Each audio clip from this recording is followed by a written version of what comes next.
नमस्कार, आप देख रहे हैं दूरदर्शन किसान। हमारा लाइव फोन कार्यक्रम हेलो किसान में आप सभी का स्वागत है। मैं हूं ज्योत्सना टंडन। हेलो किसान एक ऐसा कार्यक्रम है जिसमें हम सोमवार से लेकर शुक्रवार तक कुछ ऐसे विषय आपके लिए लेकर आते हैं जिससे कि आपको खेती किसानी में मदद मिल सके। और कुछ ऐसे ही विषय अपने आज के कार्यक्रम में भी लेकर आए हैं जिन पर हम चर्चा करेंगे, उन्हें जानने समझने की कोशिश करेंगे और साथ ही जो भी समस्याएं आप देख रहे हैं उनका समाधान भी करने की पूरी कोशिश करेंगे। तो आइए सबसे पहले आपको बता दें कि आज के हमारे कार्यक्रम का क्या विषय रहने वाले हैं। आज हम बात करेंगे बेलदार सब्जी की उचित देखभाल के बारे में और साथ ही बात होगी शरतकालीन गन्ने की बुआई की।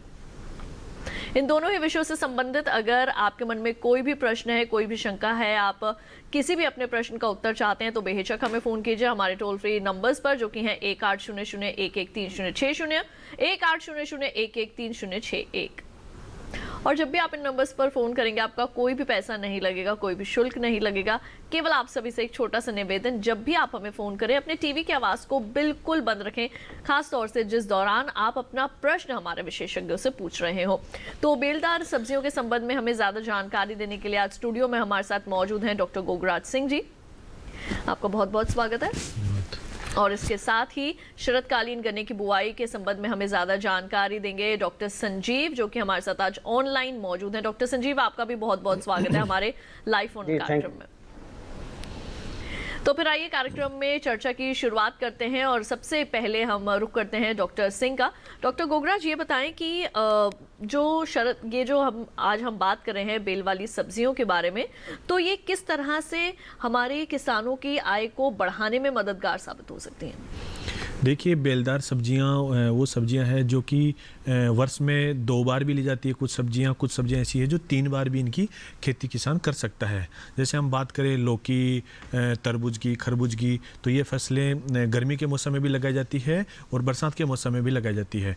और अगर हम बात करें खीरे की, जो बीज रहित जो खीरा आता है उसको किसान पॉली हाउस में भी लगा सकता है। पॉली हाउस में जब बाहर के वातावरण में ठंड अधिक होती है, अक्टूबर और नवंबर के माह से लेकर फरवरी तक, जब हम खीरा बाहर नहीं लगा सकते हैं, तो उस समय बाजार में इनका मूल्य अधिक होता है, जिससे कि किसानों की आमदनी अच्छी हो सकती है। आजकल जो करेले की फसल है उसको भी बहुत सारे किसान जो संरक्षित संरचनाएं हैं, जिसमें कि कीट अवरोधी नेट हाउस है और जो नेचुरली वेंटिलेटेड टाइप के जो पॉली हाउस होते हैं, इनमें इसकी खेती किसान कर रहे हैं। इसके अलावा जो बात करते हैं खरबूजे की, उसमें भी पूसा संस्थान ने जो किस्म विकसित की है, पूसा सरदा, उसको भी किसान भाई पॉली हाउस में ऑफ सीजन में लगा सकते हैं, जिससे कि उनकी आमदनी बढ़ जाती है। तो हम इसको बाहर तो लगाते हैं, हमारे पास ये भी ऑप्शन होता है कि हम इसको संरक्षण संरचना में भी इसकी खेती कर सकें, जिससे कि किसानों की आमदनी बढ़ सके।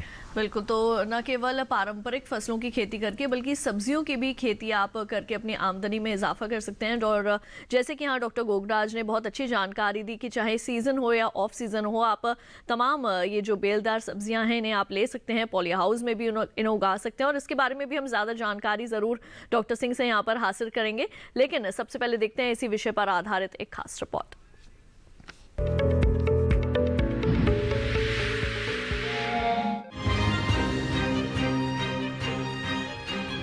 बेल वाली सब्जियों में लौकी, तोरई, तरबूज, खरबूजा, पेठा, खीरा, टिंडा और करेला आते हैं।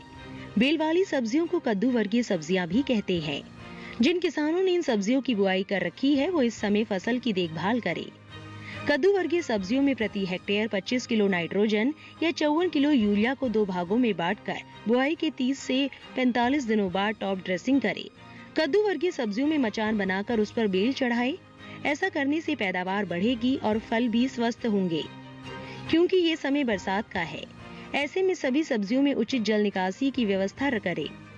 आप लौकी की पूसा संकर 3 किस्म की बुआई इस समय कर सकते हैं। इस किस्म में लौकी की तुड़ाई 50 से 55 दिनों में शुरू हो जाती है। वहीं खीरा और दूसरी सब्जियों में फल छेदक कीटों के लगने का डर इस समय रहता है। कीटों से सब्जी फसल को बचाना जरूरी है। इसके लिए आप कृषि विशेषज्ञों की सलाह से उचित दवाओं का छिड़काव समय समय पर कर सकते हैं। इस बात का ध्यान रखें कि दवाई छिड़कने के 1 सप्ताह बाद ही फलों को तोड़ें। फलों की तुड़ाई के बाद उन्हें साफ पानी से अच्छी तरह धोएं। खीरा और दूसरी सब्जियों की फसल में 1 से 2 बोरा यूरिया छिड़के, इससे फल अच्छे लगेंगे। कद्दू वर्गीय फसल में जरूरत के अनुसार निराई गुड़ाई और सिंचाई भी करें। जब फल कच्चे और मुलायम हो तब बेल वाली सब्जियां जैसे खीरा, लौकी, तोरई, करेला और कद्दू की तुड़ाई करके उन्हें बाजार भेजें।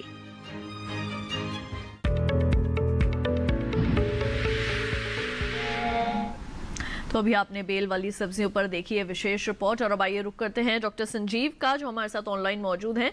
डॉक्टर संजीव, सबसे पहले तो मैं आपसे ये जानना चाहूंगी कि शरदकालीन गन्ने की बुआई किस तरह से बसंतकालीन गन्ने की बुआई से बेहतर है और इसका जो समय है बुआई का वो क्या है, मैं चाहूंगी कि आप हमारे दर्शकों को बताएं।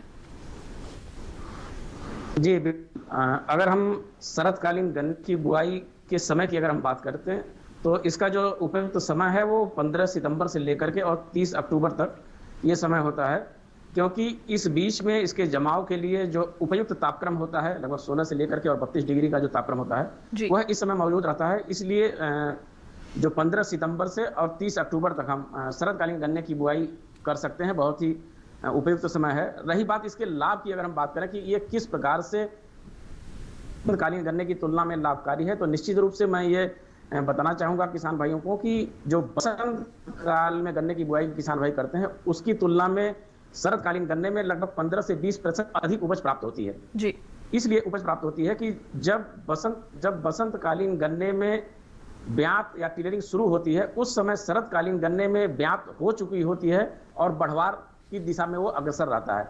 तो ये जो होता, अगर हम ये कहें कि उसकी ब्यात और बढ़वार गन्ने में समय अधिक मिलता है, जिससे हमारी उपज 15 से 20% अधिक मिलती है जी। और दूसरा जो सबसे बड़ा लाभ होता है शरदकालीन गन्ने का कि इसमें हम साल में जब गन्ना दिसंबर और जनवरी में एक तरह से जब उसकी बढ़वार कम हो जाती है तो उस बीच में हम गन्ने की दो लाइनों के बीच में कोई भी अंतर फसल, आलू, लहसुन, चना, मटर, मसूर, उसकी अंतर फसली खेती करके हम लगभग गन्ने की लागत हम अंतर फसल से ही प्राप्त कर सकते हैं। तो ये कई मायनों में बेहतर है बसंतकालीन गन्ने की तुलना में शरदकालीन गन्ने की बुआई।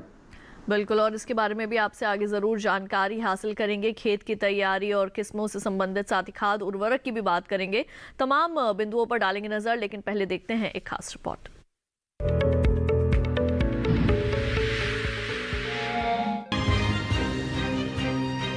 सितंबर से अक्टूबर तक शरदकालीन गन्ने की बुआई की जा सकती है। अगर गन्ने की फसल से फायदा लेना चाहते हैं तो सही समय पर बुआई करें। बुआई के लिए बीज और गन्ना अपने इलाके की प्रमाणित पौधशालाओं से ही ले। बुआई के लिए देर से पकने वाली किस्मों को ही चुने। बुआई के समय 3 आंख के टुकड़े ही काटने चाहिए। प्रति हेक्टेयर बुआई के लिए गन्ने की मोटाई के अनुसार 50 से 60 क्विंटल बीज या 37,000 से 40,000 तक 3 आंख वाले टुकड़ों की जरूरत होती है। गन्ने की बुआई अगर नाली विधि से करना चाहते हैं तो नालियां जल्दी बना ले। समतल विधि से बुआई के समय 2 पंख वाले हल से पूर्ण खोलकर बुआई करनी चाहिए। दोनों विधियों में गन्ने की पंक्ति पूर्व से पश्चिम ही रखें और पंक्ति से पंक्ति की दूरी 90 सेंटीमीटर रखें। शरदकालीन गन्ने की बुआई के साथ मिश्रित खेती भी कर सकते हैं, जो कि फायदेमंद रहता है। मिश्रित खेती में बौनी किस्मों के गेहूं, मटर, धनिया और आलू ले सकते हैं। गन्ने की फसल में खाद और उर्वरकों का उपयोग मिट्टी की जांच के आधार पर ही करें। बुआई के समय 25 से 50 किलो नाइट्रोजन प्रति हेक्टेयर की दर से उपयोग करना चाहिए। गन्ने की फसल में बरसात के बाद जरूरत के अनुसार सिंचाई करें।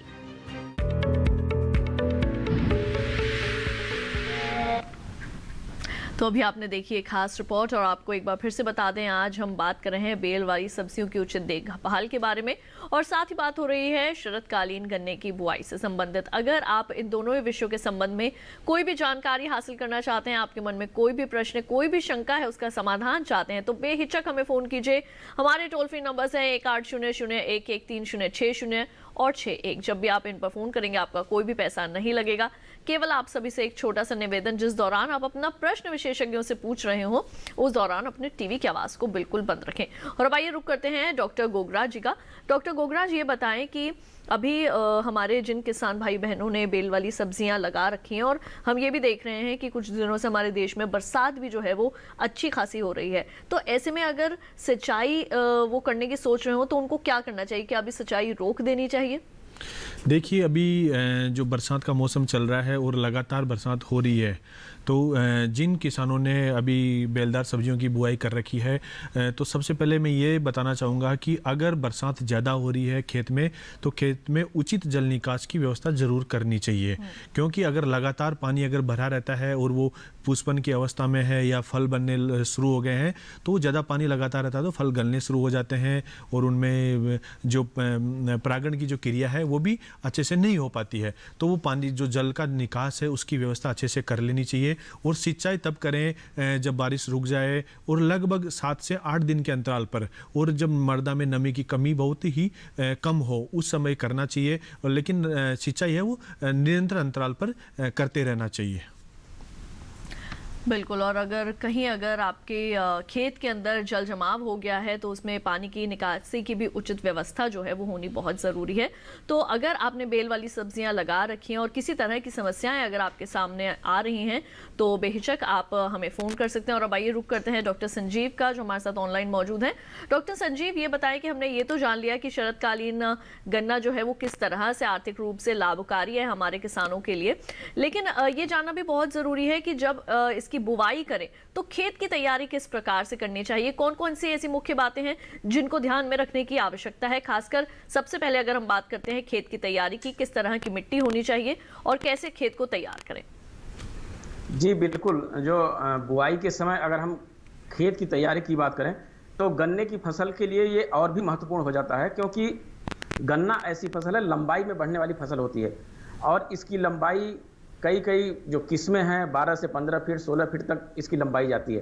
तो गन्ना अधिक पैदावार लेने के लिए उसकी हाइट अच्छी होनी चाहिए, और जब गन्ना हाइट में जाता है तो फिर उसके गिरने की संभावना होती है। तो गन्ने को गिरने से बचाने के लिए, अच्छी पैदावार के लिए हमें खेत की तैयारी से ही लेकर के चलना पड़ेगा। और इसके लिए जब भी किसान भाई खेत की तैयारी करें तो पहली जुताई मिट्टी पलट हल से अवश्य करें, क्योंकि यदि हम ट्रेंच विधि से गन्ने की बुआई करते हैं तो लगभग 25 से 30 सेंटीमीटर गहरी बुआई करते हैं। और सामान्य तौर पे जब हम खेत की तैयारी करते हैं कल्टीवेटर या हैरो से उसकी जुताई करते हैं, तो सामान्य तौर पर किसान भाई ये देखते हैं कि जब हम जुताई करते हैं तो जुताई करते समय जो मिट्टी हमारी ऊपर आ जाती है, सतह के किनारे दोनों तरफ आ जाती है, तो लगता है कि ऊपर से लेकर के नीचे तक हमारी गहराई अधिक हो गई है। लेकिन एक्चुअल जो हमारी खेत की जो जुताई है, गहराई है, वो सरफेस से अगर सतह से हम लें तो मुश्किल से सामान्य तौर पर किसान भाई 10 से 12 सेंटीमीटर ही जुताई कर पाते हैं उसकी। तो एक जुताई किसान भाई खेत की तैयारी के समय रिवर्सिबल मोल्ड बोल्ड प्लाऊ से अवश्य करें, जिससे लगभग 25 से 30 सेंटीमीटर हम गहराई पर जुताई कर सकें। और जितनी गहराई पे हम अगर जुताई करेंगे 25-30 सेंटीमीटर पे, हम बुआई भी ट्रेंच विधि से आसानी से कर सकते हैं और साथ ही साथ उनकी जड़ें भी गहराई तक जाएंगी जी। तो पहली बात तो ये कि मोल्ड बोल्ड प्लाऊ से, एमबी प्लाऊ से खेत की जुताई करें। उसके बाद 2 या 3 जुताई हैरो या कल्टीवेटर से करें, तो करके खेत को खूब अच्छी तरीके से समतल बना लें। यहाँ बताना चाहूंगा कि खेत की तैयारी के समय पावर हैरो का अगर प्रयोग करें तो और भी बेहतर है। बिल्कुल। क्योंकि यहाँ पर डॉक्टर संजीव मैं आपको यहाँ रोकना चाहूंगी। हमारे पहले कॉलर जो है हमारे साथ नंद स्वरूप जी जुड़ गए हैं फोन लाइन पर बाराबंकी से।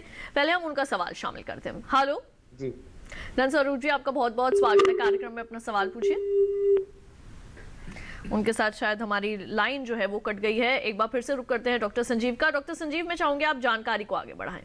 जी, हम बात कर रहे थे कि अगर हम पावर हैरो का प्रयोग करते हैं, अगर एमबी प्लाऊ से जुताई के बाद अगर एक पावर हैरो से जुताई अगर कर देते हैं, तो पावर हैरो क्या करता है, वो नीचे की जो घास वीड होते हैं, खरपतवार होते हैं, इस तरीके से जुताई करके वो ऊपर ला देता है कि जड़ सहित वो खरपतवार आ जाते हैं। तो एक तो हमारी जुताई भी अच्छी हो जाती है और खरपतवार से भी हमें काफी हद तक खेत में मुक्ति मिलती है। उसके बाद तीसरी चीज ये है कि खेत हमारा समतल होना बहुत ही जरूरी है, और ये चीजें हम खेत की तैयारी के समय ही ध्यान दे सकते हैं। क्योंकि अगर हम खेत हमारा समतल है तो समतल के साथ जब हमारा खेत समतल होगा तो सिंचाई में जो हमारा समय लगता है वो कम लगेगा, एक समान रूप से पानी का फैलाव होगा। दूसरी चीज, जब शरद काल में हम खेत की तैयारी करते हैं तो उसमें हमारा ये मकसद होता है कि हम अंतर फसल इसमें अधिक से अधिक लें, और अंतर फसलों के लिए तो और जरूरी है कि खेत का हमारा समतल होना, क्योंकि कहीं पे अगर पानी ज्यादा लग जाता है तो हमारी फसल अंतर फसल वहां पे खराब हो जाती है, कहीं पे कम पानी लगता है। तो ये 3-4 चीजें खेत की तैयारी के समय बहुत ध्यान रखने की जरूरत है। गहरी जुताई हैरो या कल्टीवेटर से करें, फिर पावर हैरो से, उसके बाद खेत को समतल करके अच्छी तरीके से।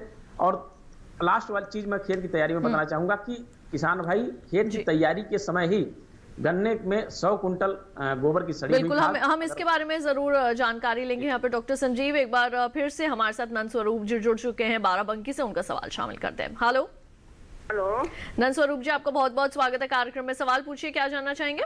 हाँ नमस्कार सर, मैं नंद मिश्रा हूँ बाराबंकी से। जी। डॉक्टर साहब को नमस्कार सर करता हूँ कि डॉक्टर साहब को उत्तर प्रदेश दूरदर्शन पे हमारी आमने सामने मुलाकात हुई है। आज सौभाग्य है, मैं प्रश्न करने का मौका मिला डॉक्टर साहब से। मैं जानना ये चाहता हूँ जो गन्ने की बुवाई हम लोग करते हैं तो इसमें कौन सी उसमें अंतर फसलें हमें लेनी चाहिए? जैसे ये आपका सरसों हो गया, तिलहनी हो गई, दलहनी हो गई या सब्जी वाली फसलें हो गई, जिससे इसको काटने के बाद उसके जो अवशेष बचते हैं वो हमारे खेत में सड़ जाए, हमारे गन्ना को जो है जैविक के रूप में या कंपोस्ट के रूप में वो फायदा पहुंचा सकें। ठीक है, तो डॉक्टर संजीव ये जानना चाहते हैं कि गन्ने के साथ कौन सी अंतर फसलें जो हैं वो ले सकते हैं जो कि कटाई के बाद जो उसके अवशेष बच जाएं वो खाद के रूप में गन्ने के साथ ही जो है वो उपयोग में आ जाएं। तो कौन कौन सी ऐसी अंतर फसलें हैं जिनको वो ले सकते हैं गन्ने के साथ? बिल्कुल, बड़ा अच्छा प्रश्न है नंद किशोर जी का। मैं बताना चाहूँगा कि इनका प्रश्न है कि कौन कौन सी अंतर फसल लें। मैं एक चीज़ ये बताना चाहूँगा कि अंतर फसल के चयन के संबंध में किसान भाइयों को कि उन अंतर फसलों की खेती किसान भाइयों को करनी चाहिए जिनकी मार्केट में डिमांड अधिक हो। जो अगर वो मार्केट के नज़दीक है, शहर के नज़दीक उनका खेत है, तो ऐसी सब्जियों की वो खेती कर सकते हैं और दलहनी फसलों की खेती कर सकते हैं जिनकी मार्केट में डिमांड अधिक है। तो फसलों का चयन इस हिसाब से करना चाहिए। लेकिन यहाँ पे इस एक चीज़ ये किसान भाइयों को ध्यान रखने की आवश्यकता है कि हमें गन्ने के साथ उन्हीं अंतर फसलों का चयन करना चाहिए जो लगभग 100 से 120 दिन 130 दिन में पक करके तैयार हो जाए, क्योंकि हमारी जो मुख्य फसल है वो गन्ना है। क्योंकि जब गन्ने में ब्यात शुरू हो जाती है, ब्यात के बाद बढ़वार होने लगती है, तो ऐसे में नहीं होना चाहिए कि अंतर फसल हमारी मेन फसल को प्रभावित करे। तो पहली चीज़ तो यह कि पक करके तैयार हो जाए, 100 से 120 दिन 30 दिन में पक करके तैयार हो जाए। दूसरी चीज़, ऐसी किस्मों का चयन करना चाहिए कि जो सीधी लंबाई में बढ़ने वाली हो। जैसे अगर हम लाही की बात करें, सरसों की बात करें, तो काली सरसों कहीं ना कहीं हमको गन्ने की बढ़वार को प्रभावित करती है। वहीं पे पीली सरसों अगर बात करें तो सीधे वो लंबाई में बढ़ती है, तो हमारी गन्ने की बढ़वार को प्रभावित नहीं करती है। तो इन बातों का ध्यान रखना चाहिए। और एक चीज़ और उन्होंने जो बताया कि जो सड़ करके तैयार हो जाए, मैं बताना चाहूँगा कि जो हमारे यहाँ शोध किए गए हैं उसमें आलू, लहसुन, चना, मटर, मसूर, राजमा, इन सब की आप सफल रूप से आप बुआई कर सकते हैं गन्ने के साथ अंतर फसल के रूप में। जी डॉक्टर संजीव, बिल्कुल। और हम यहाँ पर कार्यक्रम में जानकारी को आगे जरूर बढ़ाएंगे, लेकिन फिलहाल वक्त हो चला है एक छोटे से ब्रेक का। जल्द लौटेंगे वापस, कहीं मत जाइए, देखते रहिए हमारा लाइव फोन कार्यक्रम हेलो किसान।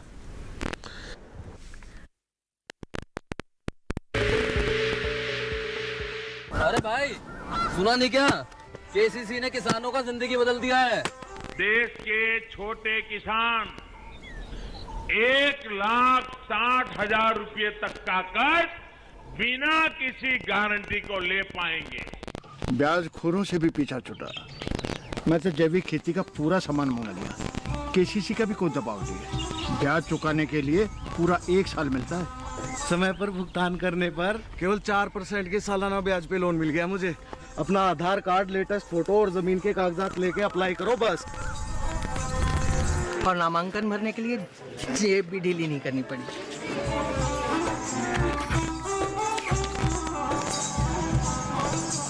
चाचा, उधार चुकाने के 24 घंटे के बाद उतने ही पैसे वापस निकाल सकते हैं। केसीसी ने किसानों की जिंदगी वाकई बदल दी है। तो आप भी किसान क्रेडिट कार्ड अपनाएं और सहजता से ऋण पाएं।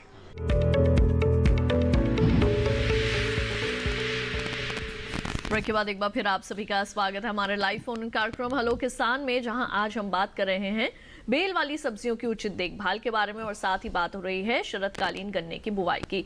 दोनों ही विषयों के संबंध में कोई भी जानकारी हासिल करना चाहते हैं, कोई भी प्रश्न है वो पूछना चाहते हैं, कोई भी शंका है जिसका निवारण चाहते हैं, तो आप हमें फोन कर सकते हैं हमारे टोल फ्री नंबर्स पर जो कि हैं 1800-113060 और 61। डॉक्टर गोगराज और डॉक्टर संजीव दोनों ही हमारे साथ मौजूद हैं अपने अपने विषयों के संबंध में आपके जो भी प्रश्न है उनकी जानकारी देने के लिए। डॉक्टर गोगराज, अब मैं आपसे ये जानना चाहूंगी कि बेल वाली सब्जियों की हम बात कर रहे हैं, तो हमारे किसान अगर लगाना चाहते हैं अभी बेल वाली सब्जियां तो कौन सी लगा सकते हैं और कौन सी उचित किस्में हैं जिनका चयन करें जिससे कि उत्पादन भी जो है वो उनको अच्छा प्राप्त हो?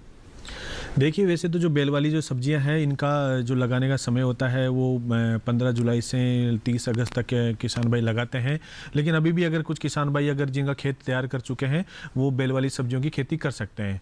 इनमें जो प्रमुख बेल वाली सब्जियां हैं जो किसान भाई लगा सकते हैं, उनमें तोरई लगा सकते हैं, करेला लगा सकते हैं, लौकी लगा सकते हैं, पेठा लगा सकते हैं, कद्दू लगा सकते हैं। लेकिन इन पर निर्भर करता है कि वो कौन से किस्मों का चयन करें। तो किस्मों का जो चयन करें उससे पहले ये देखें कि कौन सी उनका बीज कहाँ से खरीद रहे हैं, तो उनका जो बीज जो सरकारी संस्थान है उनसे लेना चाहिए। और जो किस्मों की अगर हम बात करते हैं, तो अगर जो करेले की खेती करना चाहते हैं वो किसान भाई वो पूसा औषधि लगा सकते हैं, पूसा दो मौसमी, पूसा विशेष, इन किस्मों का चयन कर सकते हैं। और जो किसान भाई लौकी की खेती करना चाहते हैं, जो लंबी वाली जो किस्में हैं उनमें पूसा हाइब्रिड 3 लगा ले सकते हैं, पूसा नवी ले सकते हैं, पूसा समृद्धि ले सकते हैं। और जो गोल वाली लौकी है उसमें पूसा संदेश ले सकते हैं। और जो नाशपाती आकार की है उसमें पूसा संतुष्टि का किसान भाई चयन कर सकते हैं। और अगर जो किसान भाई कद्दू की खेती करना चाहते हैं वो पूसा विकास ले सकते हैं, पूसा विश्वास ले सकते हैं। और जो तोरई की खेती करना चाहते हैं जिसमें चिकनी तोरई है, जो पूसा संस्थान की अच्छी और उन्नत किस्में है, पूसा चिकनी है, पूसा स्नेह है, पूसा सुप्रिया है। और जो धारीदार तोरई है उसमें पूसा नजदार का वो चयन कर सकते हैं। और जो किसान भाई इनके अलावा जो पेठा की खेती करना चाहते हैं वो पूसा श्रियाली का चयन कर सकते हैं, पूसा उर्मी ले सकते हैं। तो आदि ये जो बेलदार सब्जियां इनकी खेती कर सकते हैं। लेकिन जो अभी समय है, इनको जल्दी से जल्दी जो किसान भाई वो खेत तैयार हैं वो इनकी बुआई जल्दी कर दें। अन्यथा जब इनकी बुआई लेट हो जाती है, तो जब हमारी तुड़ाई होती है नवंबर और दिसंबर तक चली जाती है, तो उसमें क्या होता है कि जो मादा पुष्प है उसकी संख्या बढ़ जाती है और नर पुष्प नहीं आते हैं, तो परागण की एक समस्या आने लग जाती है। तो इसकी जो खेती जो करना चाहते हैं वो जल्दी से जल्दी इनकी बुआई कर लें। बिल्कुल, तो अभी आपने डॉक्टर गोगराज से जाना कि कौन कौन सी बेल वाली सब्जियां अभी भी आप लगा सकते हैं और कौन कौन सी अच्छी किस्में हैं जिनका आप चयन कर सकते हैं। हमारे अगले कॉलर कुलदीप शर्मा जी हापुड़ उत्तर प्रदेश से मौजूद है हमारे साथ फोन लाइन पर। सवाल शामिल करते हैं। हेलो, नमस्कार जी। कुलदीप जी, आपका बहुत बहुत स्वागत है कार्यक्रम में। आपसे निवेदन करूंगी अपने टीवी की आवाज को बिल्कुल बंद कर दें, उसके बाद आप अपना प्रश्न पूछें। ठीक है सर जी, बहुत बहुत शुक्रिया, अपना प्रश्न पूछें। सर, प्रश्न मेरा ये है कि अब धान की फसल कटने के बाद जो हम गन्ने की बिजाई करेंगे, ठीक है, तो उसमें गन्ने की बिजाई करते समय कौन सी दवाई का इस्तेमाल करें जो नीचे दीमक और कीड़ा ना लगे और ठीक है, तो अन्य बीमारी ना लगे। आप बीजोपचार के बारे में जानना चाहते हैं। डॉक्टर संजीव, काफी अच्छा प्रश्न जो है वो इनका कि धान की कटाई के बाद जब गन्ने की बुआई करेंगे तो किस तरह से बीजोपचार करें जिससे कि कीट जो है वो उत्पन्न न होने पाए। जी बिल्कुल, बड़ा ही अच्छा सवाल है इनका। लेकिन एक चीज मैं इनको थोड़ा सा चाहूंगा कि धान की कटाई के बाद अगर ये गन्ने की बुआई अगर करना चाहते हैं तो ये और बेहतर होगा कि अभी उसकी ये नर्सरी तैयार कर लें, एसटीपी विधि से नर्सरी तैयार कर लें। और नर्सरी के बाद, क्योंकि होता क्या है कि जब हम धान की कटाई के बाद जब गन्ने की बुआई करते हैं तो कहीं ना कहीं हम वो जमाव को प्रभावित करता है, तापमान कम होता है तो जमाव को प्रभावित करता है। तो बेहतर हो अगर नर्सरी तैयार कर लें और उसके बाद जब इनका खेत खाली हो तब उसमें रोपाई कर दें तो इनको और अच्छी पैदावार मिलेगी। अब रही बात बीजोपचार की, अगर हम बात करें बीजोपचार के लिए सबसे अच्छा ये है कि आप 2 आंख के या 1 आंख के टुकड़े काट लें। और काटने के बाद, क्योंकि ज्यादा बड़े टुकड़े काटने पे, जैसा कि आप देख रहे हैं, आप बागपत से हैं वहां से, तो इस समय कुछ गन्ने की किस्मों में लाल सड़न की बीमारी आ रही है और ऐसी कंडीशन में बिना बीजोपचार किए बुआई करना उचित नहीं है। तो आप थायोफिनेट मिथाइल 0.2% मतलब कि 1 लीटर पानी में 2 ग्राम लेकर के आप इस रेशियो से अगर 1 हेक्टेयर की बुआई करनी है तो 112 लीटर पानी, 112 और 224 ग्राम ये दवा लेकर के और 2-2 आंख के 1-1 आंख के टुकड़े को काट करके आप उसमें 10 मिनट तक डुबो दें, उसके बाद आप बुआई करें।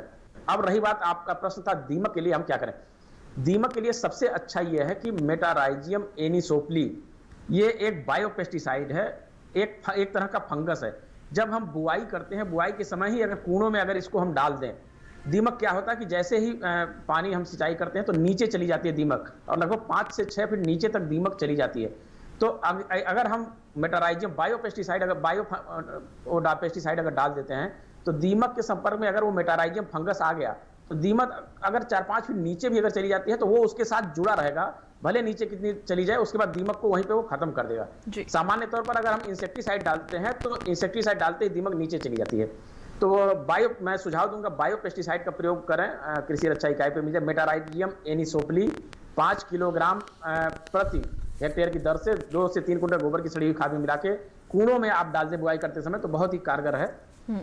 और यदि इसकी उपलब्धता ना हो तो आप क्लोथियानिडीन ले सकते हैं। क्लोथियानिडीन 50 WDG की 200 ग्राम को 1875 लीटर पानी में घोल बना करके और टुकड़े के ऊपर आप डाल दें, तो जिससे दीमक से आप छुटकारा पा सकते हैं। बिल्कुल। और इसके साथ ही कुलदीप जी, हम उम्मीद करेंगे कि डॉक्टर संजीव ने जो आपको जानकारियां दी है वो आपके ज़रूर काम आएंगी। डॉक्टर गोगरा, जब मैं आपसे यहाँ पर ये जानकारी हासिल करना चाहूँगी कि जिस तरह से बरसात का मौसम चल रहा है और काफ़ी जगह जो है वो बारिश हो रही है, रोगों का प्रकोप जो है वो बेल वाली सब्जियों में भी होता है, तो कौन कौन से ऐसे रोग हैं जो बेल वाली सब्जियों में लगते हैं? सबसे पहले हम रोगों के बारे में ही जानकारी लेंगे और कैसे उनका नियंत्रण किया जा सकता है। देखिए, जो बेलदार सब्जियां हैं, जो बात की हमने करेला, लौकी, खीरा, इन सब्जियों की बात की, इनमें जो प्रमुख रोग है, जो 3 प्रकार के रोग होते हैं। पहला जो होता है वो होता है मर्दुरोमिल आसिता, जिसको हम डाउनी मिल्ड्यू बोलते हैं, और एक होता है चूर्णील आसिता। और जो तीसरा रोग होता है प्रमुख, वो होता है विषाणु जनित जो बीमारियां होती है, जिसमें बहुत प्रकार के विषाणु से बीमारी बनती है। तो जब हम पहले अगर बात करें चूर्णील आसिता की, जिसको हम पाउडरी मिल्ड्यू भी कहते हैं, इस रोग की सबसे पहचान ये होती है कि जब किसान खेत में जाता है तो उसको पत्तियों के ऊपर सफ़ेद रंग का चूर्ण दिखाई देता है, और जब अगर निचली सतह देखते हैं तो उस पर सफ़ेद रंग के धब्बे दिखाई देते हैं। तो इसके नियंत्रण के लिए यही होता है कि अगर ये बहुत ही शुरुआती अवस्था में होता है तो इसकी जो पत्तियों पर दिखाई देता है, जिन पर ज़्यादा इसके लक्षण होते हैं, तो उनको तोड़कर कहीं दूसरी जगह दबा दें। अन्यथा इस पे जो केराथिन नाम की एक दवा आती है, जिसका लगभग 1.5 ml दवा को प्रति लीटर पानी के हिसाब से घोलकर उसका छिड़काव कर दें, जिससे कि इस बीमारी से निजात मिल जाता है। जो दूसरी प्रमुख बीमारी है वो है डाउनी मिल्ड्यू, जिसको कि मर्दुरोमिल आसिता बोलते हैं। उसके अंतर्गत पत्तियों की जो ऊपरी सरफेस होती है उनके ऊपर पीले रंग के धब्बे दिखाई देते हैं, और जो निचली सतह होती है उस पर बैंगनी रंग के धब्बे दिखाई देते हैं, जिससे कि पत्तियां सूखने लग जाती है और पत्तियां पूरी सूखकर पीली होकर गिर जाती है पौधे से। तो इसके नियंत्रण के लिए जो रिडोमिल नाम की जो दवा है, जिसका 2 ग्राम दवा को प्रति लीटर के पानी से घोलकर उसका छिड़काव करें। और जो तीसरी प्रमुख बीमारी है विषाणु जनित जो बीमारियां होती है, जो लगभग सभी प्रकार की बेलदार सब्जियों में बहुत ज़्यादा नुकसान करती है। इस बीमारी का जो कारक होता है वो होता है जो एफिड, जिसको माहू बोलते हैं, और जो सफ़ेद मक्खी होती है। जब ये सफ़ेद मक्खी एक पौधे से दूसरे पौधे में जाती है तो भी बीमारी ज़्यादा फैलती है। ये सफ़ेद मक्खी जब इसकी पौधों की पत्तियों की सतह पर बैठती है तो इसका रस चूस जाती है, जिससे कि पत्तियाँ सूखने लग जाती है और कुरकुरी होकर गिरने लग जाती है, पीली हो जाती है, पत्तियां मुड़ने लग जाती है, पौधों पर जो पुष्पन की जो क्रिया है वो भी प्रभावित होने लगती है। तो इसमें हमें नियंत्रण करना, कीटों का नियंत्रण करना है, जिसमें सफ़ेद मक्खी का करना है और महू का करना है। इसके लिए हम बहुत सारी जो दवाएं उपलब्ध है, जिनमें इमिडाक्लोप्रिड नाम की जो दवा है, जिसका आधा से 1 ml दवा को प्रति लीटर पानी के हिसाब से घोल बनाकर उसका स्प्रे करें, तो इन बीमारियों से हमें कुछ हद तक निजात मिल जाती है। क्योंकि ये जो विषाणु जनित बीमारियां हैं ये ज़्यादा नुकसान करती है अन्य बीमारियों की तुलना में, जब बरसात के मौसम में हम बेलदार सब्जियों की खेती करते हैं। तो इस प्रकार से इन बीमारियों से हम इन बीमारियों को हम कंट्रोल कर सकते हैं, अगर समय पर अगर कीटनाशक का छिड़काव करें, और समय पर अगर हम खेत में बार बार जाएं, देखें कि कौन सी बीमारी है, तो इस प्रकार से हम इनका नियंत्रण कर सकते हैं। बिल्कुल। हमारे अगले कॉलर जितेंद्र जी हमारे साथ गाजीपुर से मौजूद हैं फोन लाइन पर, उनका सवाल भी शामिल करते हैं। हेलो जितेंद्र जी, आपका बहुत बहुत स्वागत है कार्यक्रम में, अपना सवाल पूछिए। मैम, ये गन्ने की खेती के बारे में जानना चाहता हूं। हमें आपकी आवाज काफी धीमी आ रही है, मैं चाहूंगी आप अपना सवाल दोहराएं।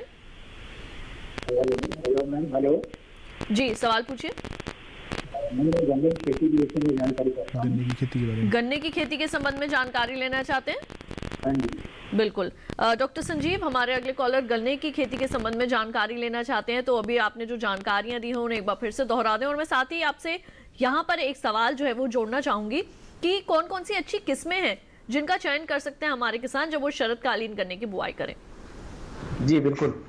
अभी जो हमारे कॉलर्स हैं गाजीपुर के, मैं बताना चाहूँगा कि अगर आप गन्ने की खेती करना चाहते हैं, पहली बार गन्ने की खेती करने जा रहे हैं, तो ये बहुत ही उपयुक्त समय, शरदकालीन गन्ने की बुआई का समय शुरू होने जा रहा है।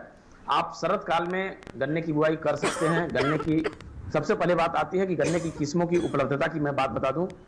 अभी जो अगला सवाल भी है हमारा कि कौन कौन सी किस्मों की बुआई करें। आप चूंकि गाजीपुर से हैं तो मैं उत्तर प्रदेश के किसान भाइयों के लिए बताना चाहूंगा कि अगेती किस्मों में जो इस समय शरद काल में गन्ने की बुआई कर सकते हैं वो है कोसा 13235। ये अगेती किस्म है, बहुत अच्छा इसका जमाव है, बढ़वार इसका है, इसमें जो चीनी पड़ता है वो भी बेहतर है, पैदावार इसकी लगभग 100 टन से अधिक है प्रति हेक्टेयर। तो आप शरद काल में इस गन्ने की बुआई कर सकते हैं। साथ ही साथ अगेती किस्मों में है कोलक 14201 गन्ने की किस्म है, इसका भी जमाव बहुत ही अच्छा है, गन्ना गिरता नहीं है, इसकी पौधे के साथ साथ इसकी पेड़ी की भी पैदावार बहुत ही अच्छी होती है। तो इस वैरायटी को भी किसान भाई लगा सकते हैं। तीसरी जो अगेती किस्म है को 15023, ये अभी नई रिलीज वैरायटी है, काफी मोटा गन्ना है, चीनी पड़ता भी इसका अच्छा है, जमाव भी अच्छा है। तो ये तीनों नई किस्में हैं, इसको अगेती किस्में हैं, इनको किसान भाई लगा सकते हैं। अगेती में और भी अच्छी किस्में हैं, को 0118 हैं, कोसा 08272 है, यूपी 05125 हैं। ये सभी आप शरद काल में किसान भाई गन्ने की बुआई कर सकते हैं। खासकर जो हमारे उत्तर प्रदेश के किसान हैं मैं उनके लिए बताना चाहूँगा।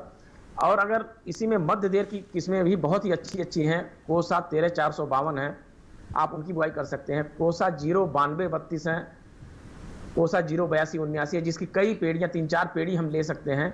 तो ये सामान्य और जो अगेती की किस्में हैं इनको मैंने बताया कि जो हमारे उत्तर प्रदेश के किसान भाई हैं उनकी बुआई कर सकते हैं। और मैं अगर साउथ की बात करें, दक्षिण भारत के किसानों के लिए बात करूं तो वो लगा सकते हैं बहुत ही अच्छी जो मध्य देर से पकने वाली वैरायटी है को 86032, बहुत ही पॉपुलर वैरायटी है, बहुत ही अच्छी पैदावार देने वाली वैरायटी है। को 801 फिर 848014 है, इनकी बुआई वो कर सकते हैं किसान भाई हमारे जो दक्षिण भारत के किसान हैं। ये सभी किस्में जो शरद काल के लिए मैंने बताए उनकी बुआई आप कर सकते हैं और अच्छी पैदावार देने वाली हैं। तो यहाँ पे डॉक्टर संजीव आपने काफ़ी अच्छी जानकारियाँ जो हैं वो शरद कालीन गन्ने की बुआई के संबंध में आपने जो किस्मों की जानकारी दी है वो काफ़ी अच्छी है। आगे भी इस विषय में ज़रूर हम आपसे बात करेंगे, लेकिन कार्यक्रम में फिलहाल वक्त हो चला है एक और छोटे से ब्रेक का। जल्द लौटेंगे वापस, कहीं मत जाइए, देखते रहिए हमारा लाइव फोन कार्यक्रम हेलो किसान।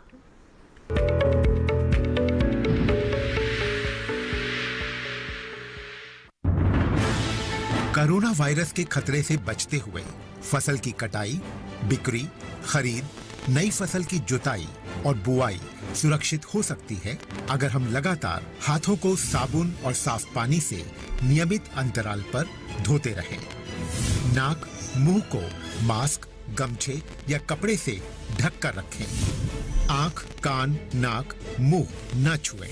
आपस में 2 गज की दूरी बनाए रखें। मास्क और 2 गज की दूरी के मंत्र को अभी हमें छोड़ना नहीं है। फसलों की बुवाई एवं कटाई करते समय आपस में कम से कम 2 गज की दूरी बनाए रखें। फसल की कटाई करने के बाद छोटे छोटे ढेरों में इकट्ठा करें। कृषि के औजारों की समय समय पर सफाई करें। एक दूसरे के साथ औजारों की अदला बदली न करें। श्रमिकों के शौचालयों और हाथ धोने की जगह की ठीक से सफाई जरूरी है। बुआई, कटाई एवं मड़ाई के दौरान इस बात का ध्यान रखें कि इन स्थानों के आसपास कोई थूके नहीं। कंबाइन, हार्वेस्टर, थ्रेशर, जुताई और बुआई की मशीनों को इस्तेमाल से पहले साफ करें। मशीनों के इस्तेमाल से पहले और इस्तेमाल के बाद हाथ साबुन से साफ करें। वाहनों, बोरियों, थैलियों और पैकिंग के दूसरे सामान की साफ सफाई पर भी खास ध्यान दें। खरीद केंद्र पर आने से पहले किसानों एवं श्रमिकों की जांच। खरीद केंद्रों पर भीड़ न लगाएं एवं किसानों को बारी बारी से बुलाएं। गोदामों पर खरीदी हुई फसल को लेने में शीघ्रता करें ताकि किसानों एवं श्रमिकों को रुकना ना पड़े। कोरोना के खतरे से बचाव और अधिक जानकारी के लिए आरोग्य सेतु ऐप डाउनलोड करें। देश में खाद्य सुरक्षा के ये सिपाही भोजन की निरंतर उपलब्धता को सुनिश्चित करते हैं। किसान स्वस्थ रहें तभी हम कोरोना वायरस से जीत पाएंगे, आगे बढ़ पाएंगे। किसान सबल, देश प्रबल।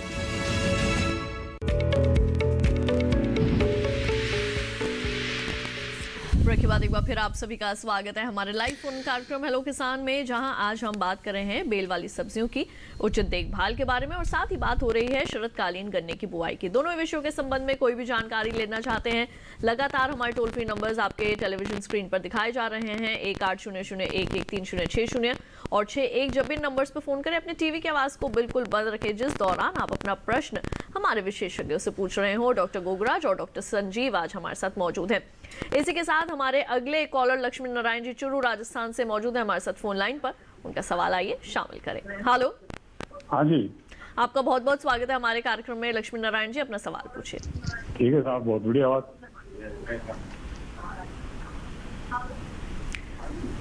सवाल पूछिए। हाँ, मैं तोरई लगा रही, तोरई जी।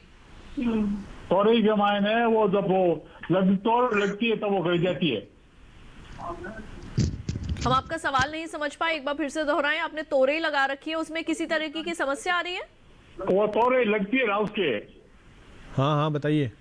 तोरई लगती है जो छोटी सी होती है, फिर गल जाती है वो लाल होके। छोटी होती है और उसके बाद गिर जाती है। हाँ ठीक है, छोटी होती है तोरई, उसके बाद गिर जाती है। ये किस कारण हो सकता है डॉक्टर गोगराज? देखिए, इसमें इसके 2-3 कारण होते हैं। अगर आपने जैसे कि तोरई लगा रखी है और अभी बरसात का मौसम हो रहा है तो उसका एक तो परागण है वो तो सही तरीके से नहीं हो पाता है। जैसे अगर लगातार बरसात हो रही है, क्योंकि आप ये कौन सी तोरई लगा रखी है, चिकनी तोरई लगा रखी है, धारीदार तोरई लगा रखी है। जो हम धारीदार तोरई की बात करते हैं तो उसका जो परागण का समय होता है वो शाम के समय होता है। तो बरसात की वजह से ये प्रॉब्लम आ जाती है कि उसमें परागण नहीं होता है, फल बहुत छोटा रह जाता है और वो गिरने लग जाता है। और अगर आपने कम क्षेत्र में लगा रखी है, जैसे हम कभी किचन गार्डन के लिए लगाते हैं, तो उस समय में भी जो बीज का जो विजिट होता है मधुमक्खी का वो नहीं हो पाता है। और दूसरी जो समस्या होती है कि इसमें किसी प्रकार के जो न्यूट्रेंट है समय समय पर अगर सिंचाई नहीं कर रहे हैं या लंबे समय से आप सिंचाई कर रहे हैं, 10 दिन के अंतराल से कर रहे हैं, तो जो पौधा है वो बहुत ही एक स्ट्रेस में आ रहा है, तो उस वजह से भी फल छोटे होकर वो गिरने लग जाते हैं। तो आप इसमें काम करें, जो नाइट्रोजन जो उर्वरक है उसका थोड़ा मात्रा उसमें बढ़ा दें। और जो नालियों में अगर आपने बुआई कर रखी है तो नालियों में थोड़ा जो यूरिया है वो थोड़ा उसका छिड़काव करें टॉप ड्रेसिंग के द्वारा, फिर उसमें पानी लगाएं और उसमें अच्छे प्रकार से खरपतवार ये सब निकाल दें, जिससे कि पोलिनेशन उसमें सही तरीके से हो। तो ये 2 इसके प्रमुख कारण होते हैं जब फल छोटे हो जाते हैं और वो गिरने लग जाते हैं। बिल्कुल। और इसके साथ ही हमारे अगले कॉलर रघुनाथ पांडे जी हमारे साथ मौजूद हैं अयोध्या से फोन लाइन पर। कार्यक्रम में उनका सवाल भी शामिल करते हैं। हेलो। हाँ मैडम, नमस्कार। नमस्कार रघुनाथ जी, आपका बहुत बहुत स्वागत है। आपसे निवेदन करूंगी टीवी की आवाज को पहले बिल्कुल बंद कर दें, उसके बाद आप अपना सवाल पूछें। हाँ मैडम।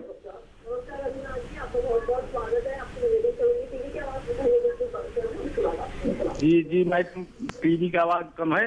रेडराज के बारे में जानकारी चाह रहे हैं मैडम। किसके बारे में? रेडराज बीमारी गन्ने में जो आती है, कौन सी वैरायटी ऐसी है कि जो लगाया जाए जिससे रेडराज ना लगे बीमारी? ठीक है, मैं समझ गया, आपका सवाल समझ गया। मैं बता रहा हूँ रघुनाथ जी। रघुनाथ जी रेड राट के बारे में जानना चाह रहे हैं कि इस समय चूंकि हमारे उत्तर प्रदेश में गन्ने की एक जो बड़ी अच्छी किस्म रही है या है वो 0238, उसमें लाल सड़न बीमारी आ गई जिसको रेड राट कहते हैं और इसको हम गन्ने का कैंसर भी कहते हैं। तो इस वजह से पूरा खेत का खेत कई लोगों का सूख भी रहा है। तो उनका सवाल यही है कि कौन सी किस्में और लगाएं इसके जगह पे। जी बिल्कुल, निश्चित रूप से मैं सबसे पहले तो ये बताना चाहूंगा कि यदि आपके खेत में लाल सड़न बीमारी आ गई है, रेड राट बीमारी आ गई है, तो उसको जिस क्लम्प में, जिस थान में, जिस मूढ़ में ये लाल सड़न बीमारी आ गई है, उस पूरे थान को, पूरे मूढ़ को जड़ सहित उखाड़ करके आप नष्ट कर दें।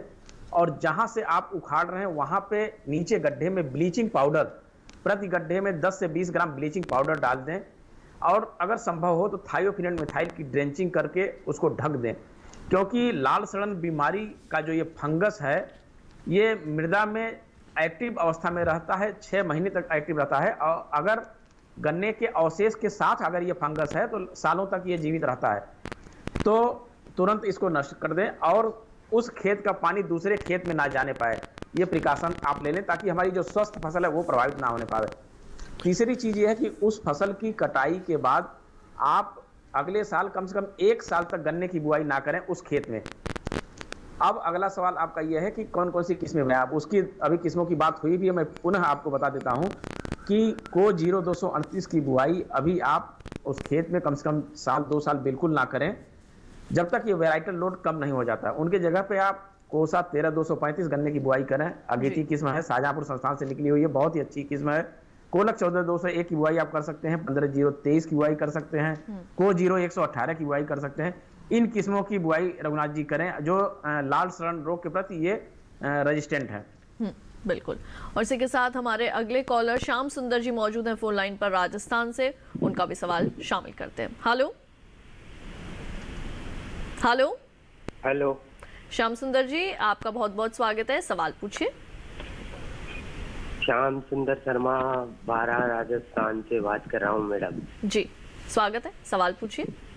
जी मैडम, मेरा सवाल ये है कि मैं नियमित दर्शक हूँ, हेलो किसान अच्छा कार्यक्रम बहुत अच्छा लगता है। बहुत बहुत शुक्रिया।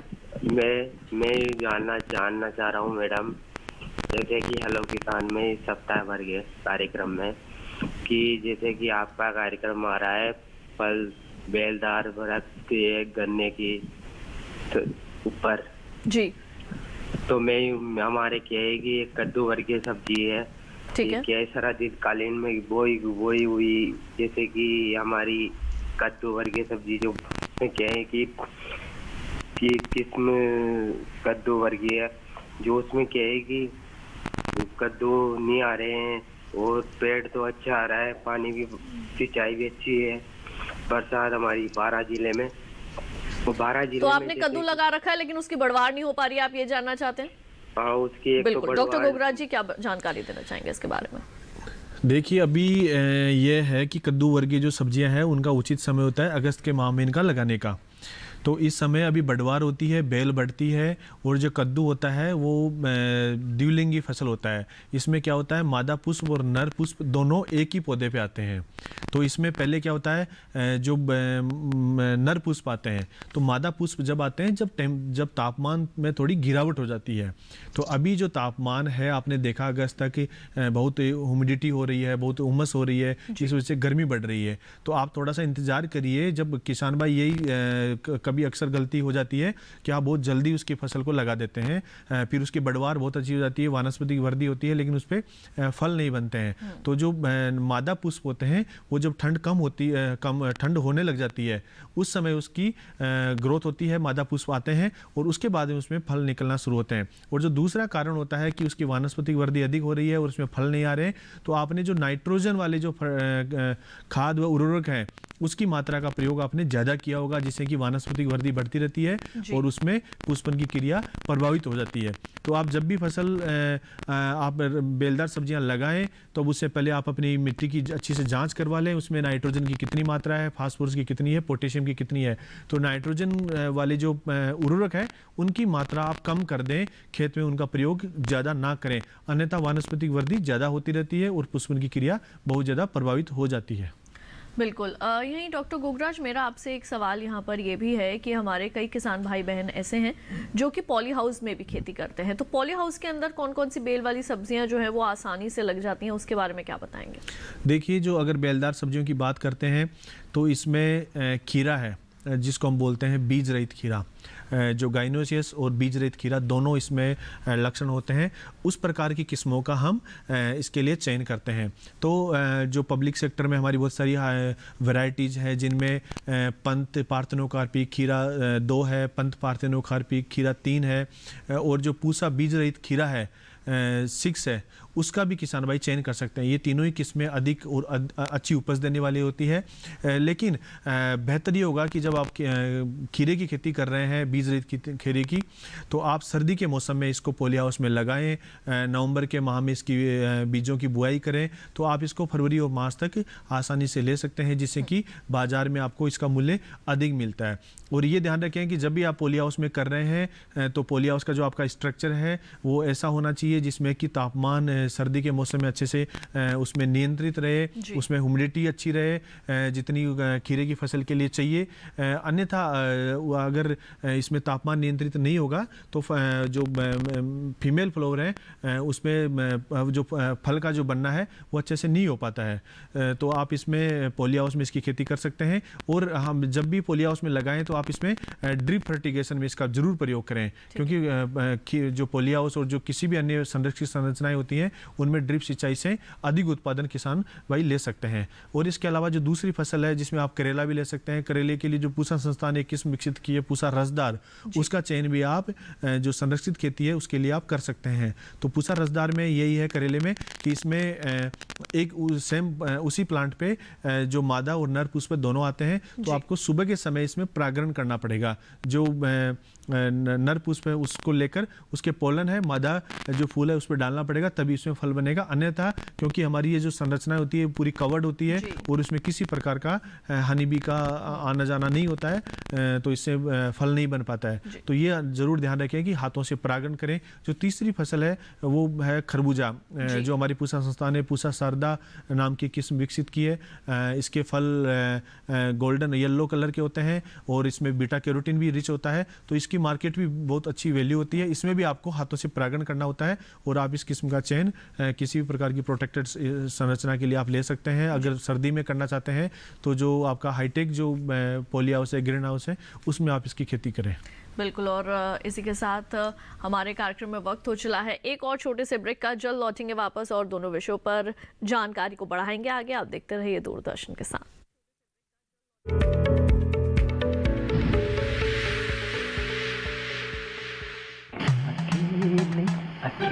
अरे वाह भैया, अकेले अकेले। अरे तू भी ले, पर खाएगा कैसे? मैं ऑर्गेनिक खेती की बात कर रहा रे बेटे। अकेले अकेले खेती कब तक करेगा? मतलब गांव में 20-25 किसानों का समूह बना के पंजीकरण करवा ले, फिर सरकारी ट्रेनिंग भी मिलेगी और मुफ्त जैविक बीज खाद भी। फिर पीजीएस ऑर्गेनिक की सरकारी मोहर के साथ तेरी उपज आकर्षक पैक में पहुंचेगी बड़े बाजार तक। अच्छा? हाँ। अरे भाई कहाँ चल दिया? सबको साथ लाने, आमदनी बढ़ाने। तो किसान भाई समझ गए ना? साथ मिलकर ऑर्गेनिक खेती कीजिए, अपनी परंपरा को आगे बढ़ाइए, ज्यादा मुनाफा कमाइए। माटी से प्रेम की परंपरा है परंपरागत खेती।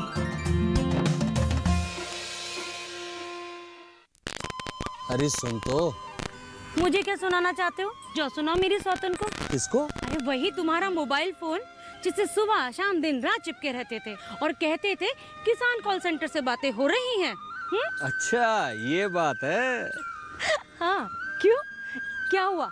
अब बात नहीं होती क्या? अब तो झट से बात हो जाती है। ऐसा क्या? हाँ, अब तो ज्यादा लाइनें और खास तकनीक के कारण खेती के माहिरों से तुरंत बात हो जाती है। और अगर कभी लाइन व्यस्त हो तो अपनी समस्या फोन पर रिकॉर्ड करा दो, वहाँ से फोन आ जाता है और समस्या की हल का मैसेज भी आ जाता है। ये देखो आ गया। अरे वाह, इसका मतलब इंतजार की घड़ी अब खत्म। हाँ। तभी मैं सोचूं कि आजकल मुझ पर इतना प्यार क्यों आ रहा है। कृषि संबंधी समस्याओं का अपनी भाषा में तुरंत हल पाने के लिए पूरे भारत में किसी भी फोन से हेल्पलाइन नंबर पर संपर्क करें। किसानों का दोस्त किसान कॉल सेंटर।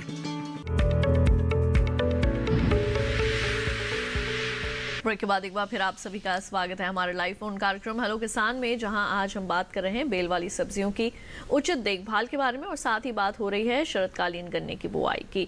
हमारे अगले कॉलर हमारे साथ जुड़ चुके हैं फोन लाइन पर। सतपाल यादव जी उत्तर प्रदेश से, आइए उनका सवाल शामिल करें। हेलो जी सतपाल जी, आपका बहुत बहुत स्वागत है कार्यक्रम में। आप अपना सवाल पूछिए, क्या जानना चाहेंगे? डॉक्टर साहब, मैं गन्ने के बारे में बात करना चाह रहा था। मैं इस कार्यक्रम को आपके को शुरू से ही देख रहा हूँ जी। इसमें जो डॉक्टर साहब ने बताया था सबसे पहले खाद के बारे में, 100 कुंटल गोबर की खाद प्रति हेक्टेयर। हेलो जी जी, उसके आगे सुन रहा हूँ जी, बताइए। फास्फोरस नाइट्रोजन पोटास का नहीं बताया। हम मुझको भी और पूरे किसान भाइयों को इसका लाभ मिलेगा अगर वो पूरी खाद की जानकारी दे दें।